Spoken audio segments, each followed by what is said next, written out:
kepada Nabi SAW. Padahal dia bisa, ya udahlah, saling memaafkan, selesai. Lah suaminya mau balik.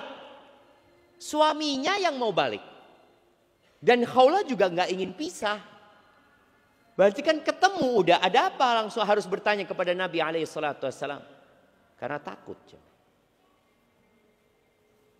Dan hati-hati ya. Ada suami-suami yang sudah menceraikan istrinya lebih 3 kali. Bahkan 4 kali, 5 kali tetap satu rumah. Karena nggak ada yang tahu. Yang tahu hanya mereka. Ingat, wallahu bima ta'maluna khabir. Allah Maha mengetahui secara detail. Jadi yang harus dilakukan seorang suami yang melakukan zihar adalah membebaskan seorang budak. Kalau nggak mampu atau tidak ada budak, ana wallahu a'lam yang berkaitan dengan zihar ini, apakah ada di Indonesia jemaah? Apakah ada ungkapan di Indonesia ini, pernyataan suami yang menyamakan istrinya dengan ibunya? Ada enggak? Hah? Boleh. Di Jawa enggak ada. Mungkin pakai bahasa daerah. Wis awakmu koyo ibuku wis. Enggak tahu lah apa ya. Mungkin wallahu a'lam. Ini mungkin ini buat mahasiswa ya, buat mahasiswa yang sedang nulis skripsi, mungkin boleh dijadikan satu permasalahan. Iya, penelitian tentang zihar dalam budaya Indonesia atau dalam budaya Nusantara. Apakah ada gitu ungkapan ini? Atau ini hanya ada di Arab? Boleh jadi enggak jemaah. Boleh jadi ada di mana-mana ketika seorang suami marah kemudian dia mengucapkan itu. Tapi mungkin ungkapannya berbeda. Oleh karena itu tadi sudah disebutkan definisi zihar itu tidak harus menyamakan dengan ibunya. Tapi dia menyamakan istrinya atau organ di istrinya, anggota tubuh istrinya dengan seorang wanita yang diharamkan secara permanen atas diri. Itu baru namanya zihar. Coba nanti bisa diteliti yang seperti itu. Tapi kalau nggak mampu, seperti yang terjadi dengan Aus ini jemaah, nggak mampu juga dia. Maka Allah subhanallah ar-Rahmanir Rahim ya. Faman lam yajid fasiyamu syahraini mutatabi'aini min qabli an yatamassa.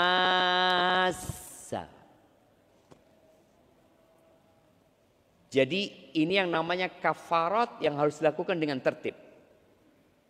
Yang pertama, membebaskan budak. Bukan milih ya. Ada kafarat yang bisa milih. Kalau ini tertib, yang nggak dapat baru pindah. Apa yang dia lakukan? Dia berpuasa selama 2 bulan berturut-turut. Bayangin jemaah. Suruh puasa 2 bulan berturut-turut. Dan disebutkan dalam beberapa hadis bahwa Khawlah mengatakan, ya Rasulullah, innahu syaikhun kabir. Dia sudah tua renta ya Rasulullah. Tapi itu orang tua masih ada hasrat sama istrinya aja. Maka jangan dipikir karena sudah tua saya sudah tidak terfitnah dengan wanita. Nggak ada jemaah. Sampai mungkin Sa'id bin Musayyib ya, atau yang lainnya yang dia katakan, ana lupa dia atau yang lainnya. Dia mengatakan umurku sudah 80 tahun. Dan aku buta. Dan barangku sudah nggak bangun lagi, kata dia. Dia jelaskan. Tapi tidak ada yang lebih aku takutkan daripada fitnah wanita. Bayangin. Ini sudah syaikhun kabir. Udah tua tadi dibanting sama siapa? Sama istrinya udah nggak bisa apa-apa dia. Menyerah dia sudah jemaah. Tapi masih ada keinginan sama istrinya. Ada. Di riwayat lain, tapi riwayat ini didhaifkan ya oleh sebagian ulama.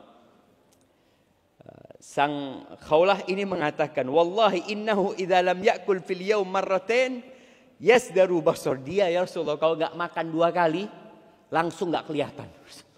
Dari tuanya. Jadi sudah tua sungguhan. Berarti kan nggak mungkin.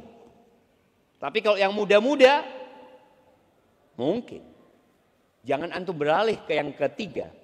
Karena yang ketiga itu kata Allah Azza wa Jalla. Buat siapa yang ketiga ini? Faman lam yastati. Bagi yang tidak mampu. Budak itu yang pertama. Bagi yang tidak mendapatkan budak, boleh jadi karena nggak punya duit dia untuk beli budak, boleh jadi juga nggak ada budak. Baru dia beralih puasa 2 bulan berturut-turut. Faman lam yastati, bagi yang tidak bisa, nggak bisa dia karena fisiknya. Berarti kalau bisa puasa. Berat Ustaz. Ya, tapi kok bisa? Kok mampu? Kok masih muda? Maka dia puasa. Yang nggak mampu, yang nggak bisa berpuasa, faman lam yastati, baru beralih ke kafarat yang ketiga, fa it'amu sittina miskinan. Memberi makan 60 orang miskin. Subhanallah ya. Allah katakan, dzalika litu'minu billahi wa rasulihi. Yang demikian itu syariat dibuat agar kalian beriman kepada Allah dan Rasulnya. Artinya itu syariat bukan untuk wawasan. Bukan untuk wacana. Oh saya tahu, saya faham. Tapi syariat itu untuk diamalkan. Lalu Allah katakan, watilka hududullah. Itu adalah aturan-aturan Allah. Batasan-batasan Allah. Jangan dilanggar. Walil kafirina adzabun alim. Ya, buat orang-orang yang tidak beriman, tidak menjalankan syariat Allah Azza wa Jal, jangan dipikir mereka akan selamat ya. Enggak, mereka akan dapat azab nanti. Artinya ada orang yang tahu aturannya nggak boleh zihar, tapi dia tetap melakukan zihar, nggak ada masalah lah. Nggak ada yang tahu atau gimana. Ahibati fillah. Kembali kepada cerita Khawlah ini. Ketika Nabi SAW menyampaikan, kalau gitu suamimu puasa, dia nggak mampu puasa. Qala falyut'im sittina miskinan. Ya udah, suruh dia kasih makan 60 orang miskin. Kata sang istri, wallahi ma indahu min syai' yatasaddaq bihi. Dia nggak punya apa-apa ya Rasulullah untuk disedekahkan. Miskin, bayangin jemaah. Udah miskin, tuwe, seperti itu. Apa bahasanya? Masih neko-neko gitu ya. Masih apa? Kalau bahasa daerah kita itu kakean pola.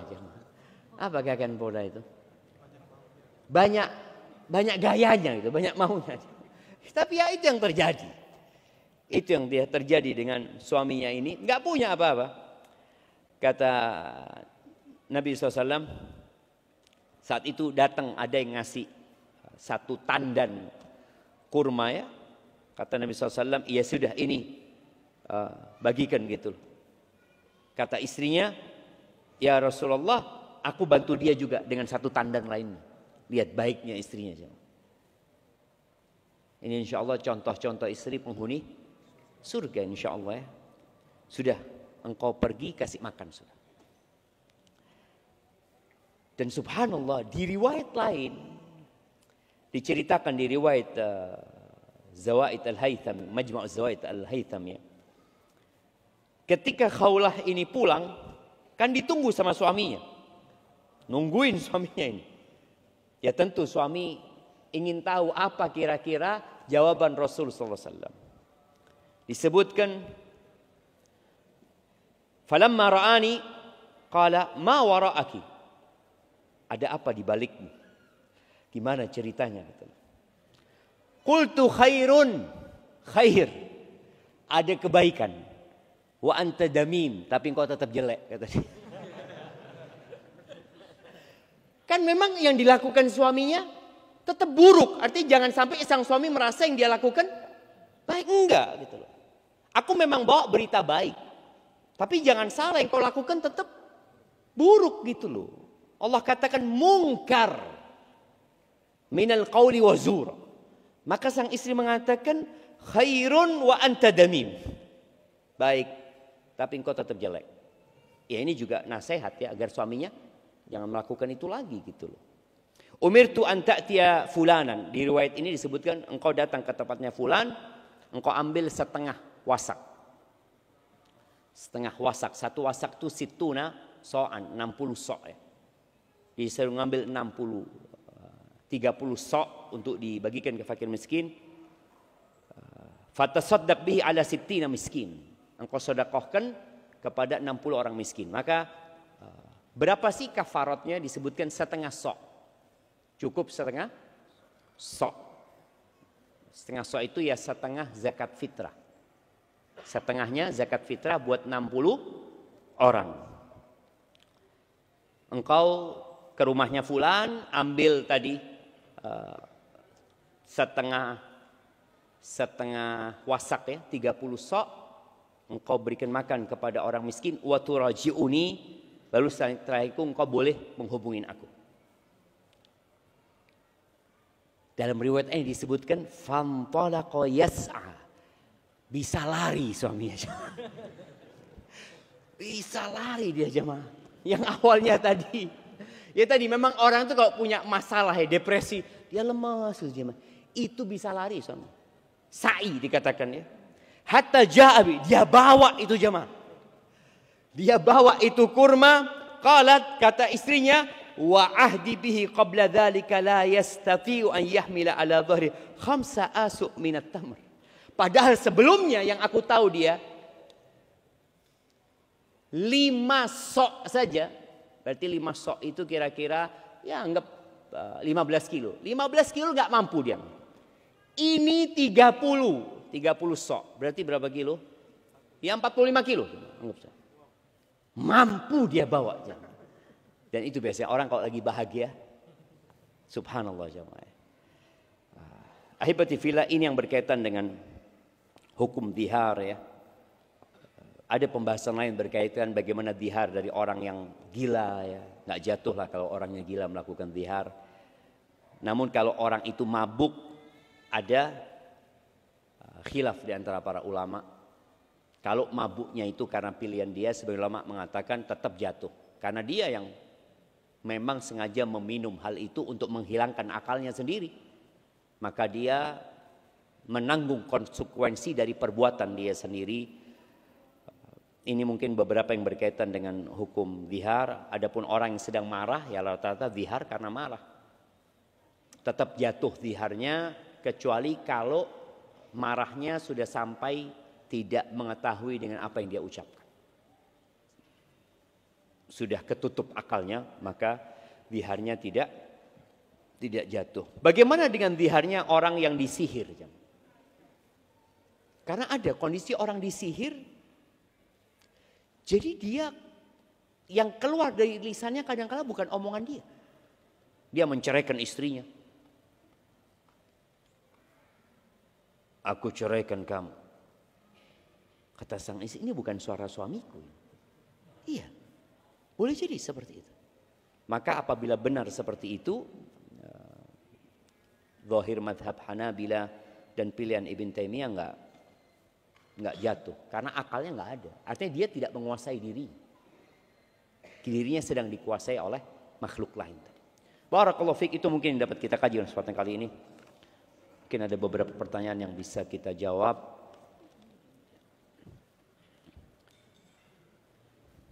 Saya cukup sulit berdamai dengan tahunya bahwa calon istri saya ternyata tidak perawan. Apa yang harus saya lakukan untuk menyikapinya? Sebenarnya awalnya tidak tahu menahu. Tetapi saat saya mengorek-ngorek informasi, diketahuilah hal demikian. Bagaimana saya harus menyikapi masa lalu perzinaannya? Naam, ahibati fillah.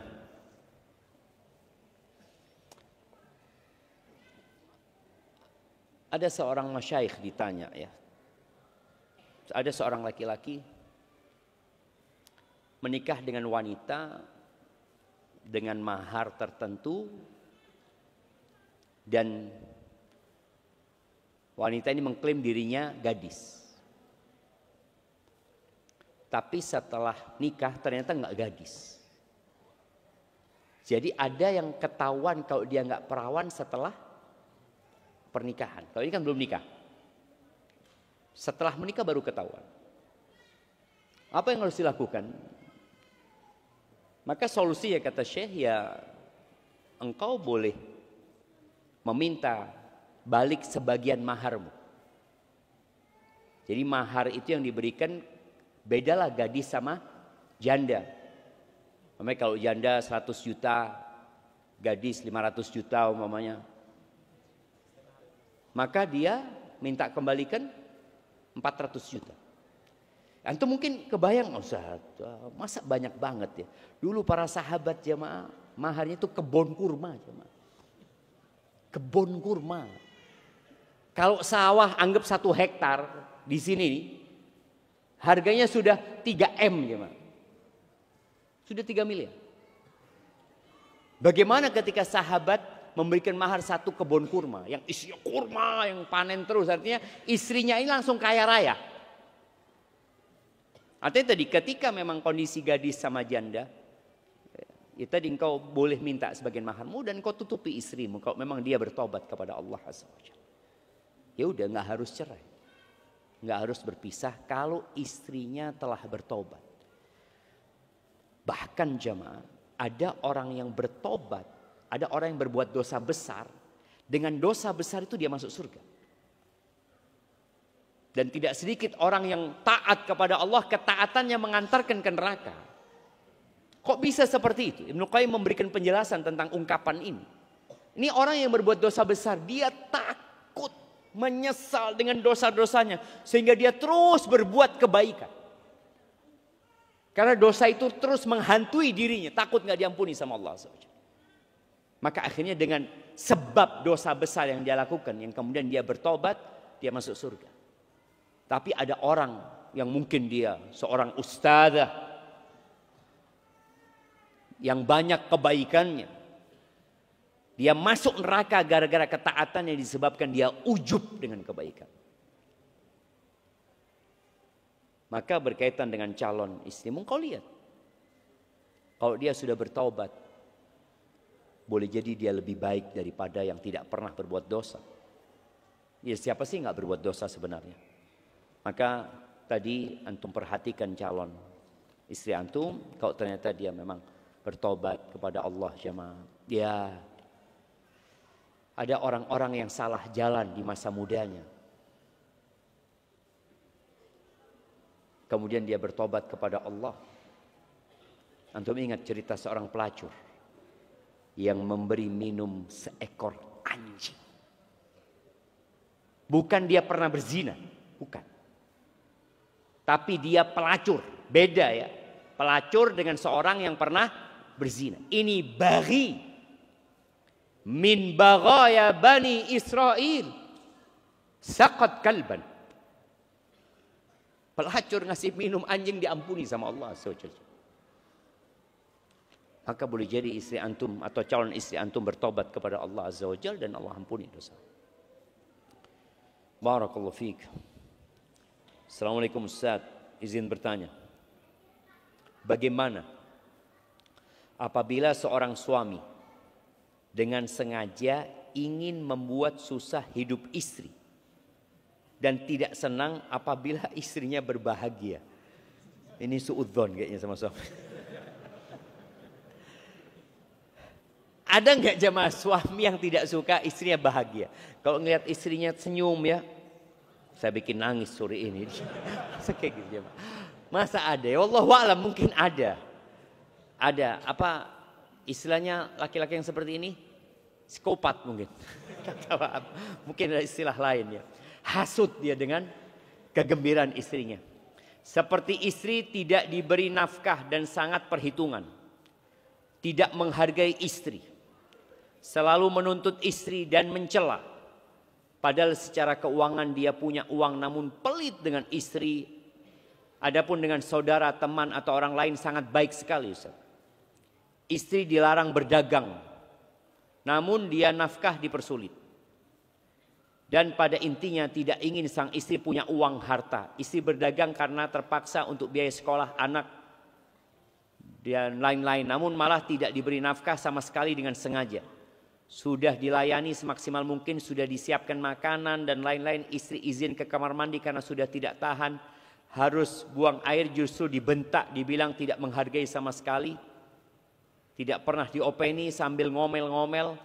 Padahal dari subuh keperluan, bahkan sebelum subuh istri sudah menyiapkan keperluan suaminya. Bagaimana Ustadz menghadapi suami model seperti ini yang memberi nafkah pelit, namun banyak tuntutan dan tidak pernah menghargai sang istri sama sekali? Mohon nasihatnya Ustaz. Karena suami suka berbicara kasar juga. Syukron. Nemu di mana nanti suami kayak gini? Ya ini jadi pertanyaan menarik. Nemu di mana gitu? Artinya kan beda ketika dia dijodohkan gitu. Ana dijodohkan Ustaz. Ya akhirnya kan bukan pilihan dia. Bukan pilihan dia dipaksa sama orang tuanya. Padahal ingat ya, orang tua nggak bisa maksa putrinya. Nggak bisa. Dosa dia maksa putrinya yang sudah besar untuk menikah dengan laki-laki yang bukan pilihan dia. Nasihat ana, kadangkala kita itu dengar dari satu pihak. Kalau antum membaca ini kan, antum merasa suaminya zalim banget ya. Boleh jadi kalau dengar dari suami, Allah Zat, ana sudah capek sama istri ana Ustaz. Istri ana itu royal, suka bermewah-mewahan, macam-macam. Boleh jadi seperti itu. Maka solusinya dalam kondisi seperti ini, kalau sang istri tidak mampu memberikan nasihat kepada suaminya, maka boleh jadi mediasi. Tapi sebelum melakukan itu, cobalah anti berikan pelayanan yang lebih sama suaminya. Karena sang istri merasa sudah maksimal. Terkadang seorang itu merasa sudah maksimal dengan kacamata diri dia. Contoh nih ya, seorang yang jual jasa. Dia merasa sudah memberikan pelayanan yang maksimal kepada customer dia, kepada konsumen dia. Karena dia pakai kacamata dirinya. Tolong sekarang dirubah pakai kacamata customer. Apakah customer sudah puas? Contoh kita di STDI.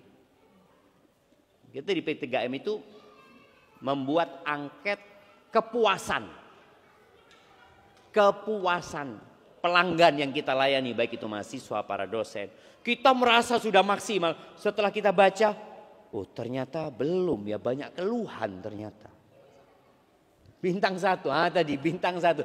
Sekarang kan ada bintang kayak kita kalau belanja sesuatu ya di pasar online sana, mereka minta bintang gitu kan. Karena ada orang yang merasa, saya sudah bagus pelayanannya, ternyata bintangnya 2 cuma. Berarti belum baik. Maka buat sang istri, tolong anti bikin angket buat suaminya. Iya bang, bikinlah. Kan biasanya kalau minta bintang itu ada setuju, tidak setuju, kurang setuju ya. Coba anti lihat. Mungkin memang benar ada pelayanan anti yang kurang. Tapi menurut anti sudah maksimal. Oleh karena itu akan ada pengadilan hari kiamat. Tidak sedikit orang-orang yang merasa dizalimi padahal dia membolimi. Contoh orang-orang yang digusur zaman. Kita kalau baca berita, zalim ini. Gimana sih?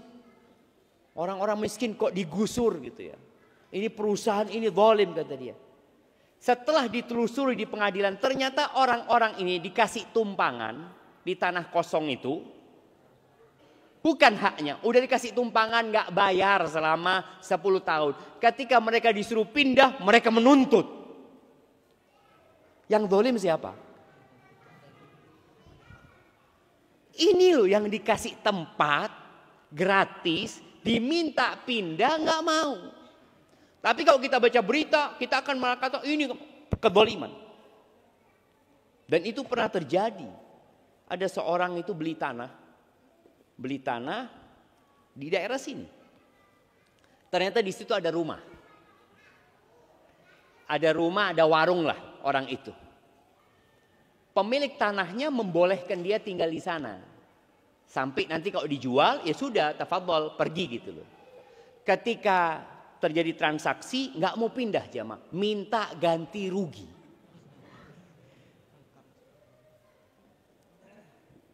Saya minta ganti rugi kata dia. Oke, nggak apa-apa katanya, minta ganti rugi, nggak apa-apa. Tapi saya hitung bapak sewa di tempat ini ya. 8 tahun bapak nempatin tempat ini. 1 hari dia 10.000 nggak apa-apa. Sewanya. Kalikan 8 tahun. Akhirnya kata dia, enggak sudah, enggak perlu sudah. Dia tinggal rumah aja. Maka tadi sang istri merasa suaminya itu melakukan kezaliman. Dan merasa Ana sudah maksimal Ustaz. Dari pagi sampai sore. Aku penuhin kebutuhan dia.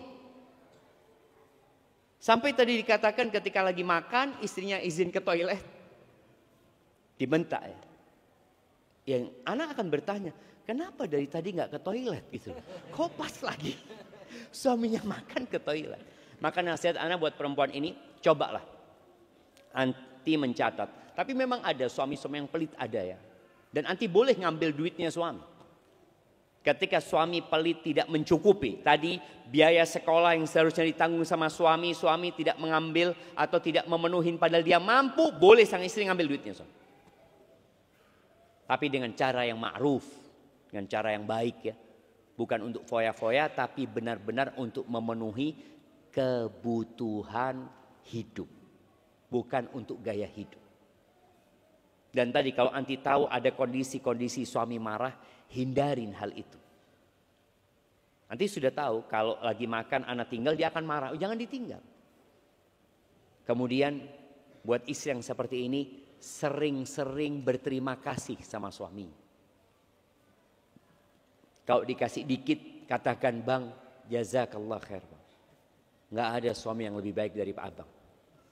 Padahal dia lihat suaminya na'udzubillah. Nggak apa-apa tapi ya bang. Nggak apa-apa. Puji suami. Sampai dia malu sendiri. Dan katakan ya Allah bang makasih banyak bang. Dia ngasih sedikit jazakallah khair bang ya. Insya Allah duit yang dikasih berkah bisa buat ini. Terus berikan pujian jamaah. Karena manusia itu secara naluri dia itu baik. Manusia itu terbuat dari tanah. Dan tanah itu mudah untuk dibentuk. Beda sama api. Pernah antum lihat api bisa dibentuk? Sulit sekali. Makanya menghadapi manusia yang jahat. Apa kata Allah Azza wa Jal? Idfa' billati hiya ahsan. Balaslah yang buruk itu dengan kebaikan. فَإِذَا الَّذِي بَيْنَكَ وَبَيْنَهُ عَدَاوَةٌ كَأَنَّهُ وَلِيٌّ حَمِيمٌ. Mudah-mudahan dia berubah jadi kawan yang dekat. Maka tadi nasihat anak, anti berusaha untuk memuji dia, berterima kasih sama dia. Ketika dia datang pijetin dia ya. Terus katakan jazakallah khair bang, makasih banyak bang. Terus sampai dia nanti malu. Iya kayaknya aku harus jadi orang baik. Mudah-mudahan dia jadi orang baik nanti. Barakallahu fiik. Allahu Akbar, ini lebih banyak lagi nih jemaah. Semoga senantiasa Allah jaga Ustaz dan keluarga. Izin bertanya Ustaz.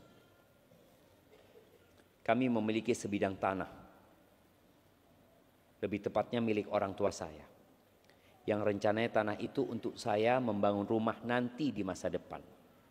Dan saudara-saudari saya juga tak masalah tentang itu. Kemudian beberapa hari yang lalu ada muhsinin yang sedang mencari tanah untuk dibangunkan masjid. Dan akan dikelola oleh yayasan. Kebetulan muhsinnya dari Atase dan pemerintah Arab Saudi. Orang tua saya tertarik untuk hal ini dan rencananya ingin dibangun di tanah tadi. Tapi mereka masih menanyakan dulu perihal ini ke saya. Maka pertanyaan saya, bagaimana seharusnya sikap saya sebagai seorang anak yang saya sadar sejatinya itu harta orang tua saya. Dan saya juga semangat serta senang dengan adanya masjid tersebut nanti. Tapi saya masih overthinking. Nanti tanah gantinya sebagus itu enggak ya? Apakah saya relakan enggak ya? Karena saya punya rencana dalam waktu dekat untuk membangun rumah sebagai persiapan untuk menikah. Mohon dan agar dimudahkan dan nasihatnya. Menurut antum gimana jemaah? Bangun masjid? Bangun masjid lah. Wallah bangun masjid jemaah. Allah akan bangunkan buat antum rumah bukan di muka bumi ini. Di surga Allah Azza wa Jalla, kekal dan abadi. Yang di situ nanti labinatun min dhahab wa labinatun min fiddah, ya Allah ya. Batu-batanya itu emas, emas ya. Antum punya rumah semua full emas. Yang nanti ada rumah lagi perak, labinatun min fiddah, perak semua aja. Maka ini kesempatan buat antum. Kalau antum berpikir bagaimana gantinya akan lebih baik atau tidak, pasti lebih baik. Wa ma tunfiqu min khairin fahuwa yukhlifu. Allah akan kasih ganti yang lebih baik. Allah akan kasih ganti. Bagaimana tiap pagi ada malaikat yang turun berdoa, Allahumma a'ti munfiqan khalafan, berikan kepada orang yang berinfak ganti. Dan kita tahu ganti dari Allah itu 1 diganti 10 sampai 700 kali lipat. Kok antum masih berpikir kira-kira gantinya lebih baik dari itu? Enggak. Allah akan ganti 700 kali lipat. Makanya ketika ada seorang sahabat yang datang kepada Nabi SAW membawa seekor onta dengan pelana lengkap untuk jihad fisabilillah. Tinggal dinaikin berangkat. Dia mengatakan, ya Rasulullah, hadhihi fisabilillah. Ya Rasulullah, ini buat perang di jalan Allah. Apa kata Nabi SAW? Laka biha yaumal qiyamah 700 naqah kulluha maktumah. Engkau nanti akan dapat ganti pada hari kiamat 700 ekor onta. Dan semuanya dengan pelana yang lengkap. Terus gimana? Ini kesempatan. Udah tanahnya pemberian orang tua. Yang seharusnya orang tua kalau mau ngasih kepada semua saudara-saudara. Dan saudara-saudara antum ridho gitu. Disinilah ujian buat antum. Ujian kecintaan dengan dunia ini sedang dihadapkan kepada antum. Bangun masjid atau bangun rumah? Dan insya Allah Allah kasih rumah yang lebih baik. Dan yang jelas tadi sudah ada jaminan rumah di surga Allah Azza wa Jalla insya Allah buat orang yang ikhlas ya lillahi ta'ala. Tapi ini mungkin pertanyaan terakhir jamaah. Ustaz, apakah mungkin bagi Allah mendatangkan kepada kita wanita yang solehah dan sangat baik agamanya untuk memberi pengingat pada kita bahwa kita sudah jauh sekali dari Allah. Karena hal ini yang sedang ana rasakan. Semoga ana kembali mendekat pada Allah. Tunggu. Faham antum pertanyaannya? Apakah mungkin? Apa yang enggak mungkin bagi Allah? Semuanya mungkin. Apakah mungkin bagi Allah mendatangkan kepada kita wanita yang solehah dan sangat baik agamanya untuk memberikan menjadi pengingat ya? Karena antum jauh dari Allah Azza wa Jalla. Karena hal ini yang sedang ana rasakan sehingga ana kembali mendekat kepada Allah. Kalau bicara mungkin saja jemaah. Tapi kita harus tahu ya. At-tayyibun lit-tayyibat. Yang baik itu buat yang baik gitu. Namun ada orang jamaah yang hatinya baik. Walaupun mungkin kelakuannya kok kayaknya kurang baik. Seperti cerita ada seorang sahabat yang suka mabuk. Ada sahabat Nabi yang suka mabuk. Akhirnya dia dihukum, didera. Dipecut ya. Sampai ada sahabat yang melaknat orang itu. Karena betapa seringnya dia dihukum. Kata Nabi SAW, jangan dilaknat dia. Jangan membantu setan atas saudara kalian. Lalu Nabi SAW mengatakan, فَإِنَّهُ يُحِبُّ اللَّهُ وَرَسُولَهُ. Dia cinta sama Allah dan Rasulnya. Jadi ada orang yang kadang kala Ya gara-gara kecanduan. Bukan dia tidak mau meninggalkan, tapi memang ada masalah. Dan anak kemarin ketemu dengan seorang psikiater ya, konsultan psikiater. Dia cerita, ada Ustadz orang itu sebenarnya nggak mau melakukan itu, tapi sudah otomatis ada ajakan yang kuat kepada dirinya. Seperti orang yang main game, ada orang yang sudah candu sama game. Yang kadang-kadang ngobatinya harus dengan obat. Tetap ya pendekatan spiritual itu ada, tapi ada kondisi kadang-kadang perlu obat. Perlu pengganti. Mungkin ada jamaah yang kecanduan game.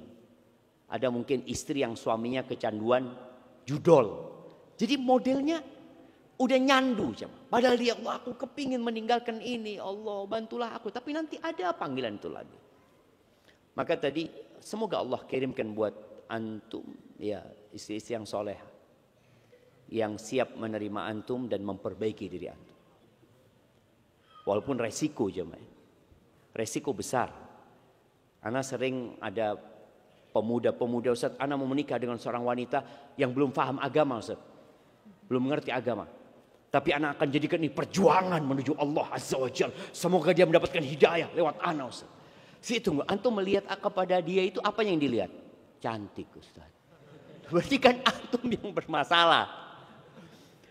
Dia mudah-mudahan boleh jadi jam. Karena Imran bin Hittan, ingat ya, Imran bin Hittan salah seorang perawi hadis yang terkenal, dia menikah dengan sepupunya yang cantik jamaah, tapi membawa pemikiran Khawarij yang mengkafirkan sahabat Ali bin Abi Thalib, Utsman, yang mengkafirkan haula. Harapannya dia menikah bisa memberikan nasihat. Ternyata malah dia yang terpengaruh sama istri.